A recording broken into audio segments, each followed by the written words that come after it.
ये हेलिडे रेज़निक और क्रेन की किताब के 5वें चैप्टर का पहला मल्टीपल चॉइस क्वेश्चन है और ये टेंशन की फोर्स के रिलेटेड है और इसकी स्टेटमेंट ये है कि a spring balance is attached on both ends to strings. The strings hang over frictionless pulleys and are each connected to 20 newton wait.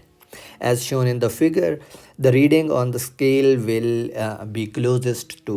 तो हमारे पास दो वेट हैं जो दोनों तरफ से एक स्प्रिंग बैलेंस से एक रस्सी के ज़रिए बंधे हुए हैं, जैसा कि इस डायग्राम में आप देख सकते हो। और हमसे पूछा गया है कि जो रीडिंग होगी स्प्रिंग बैलेंस की वो किस आंसर के करीब तरीन होगी, 0 न्यूटन, 10 न्यूटन, 20 न्यूटन और 40 न्यूटन।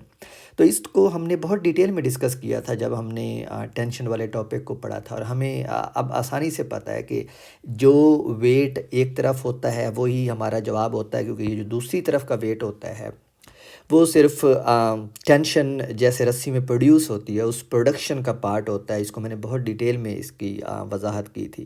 तो इसका मतलब है कि इसका हमारा जो आंसर है वो स्ट्रेट फॉरवर्ड ये थर्ड ऑप्शन है, ऑप्शन सी। तो 20 न्यूटन इसका आंसर होगा।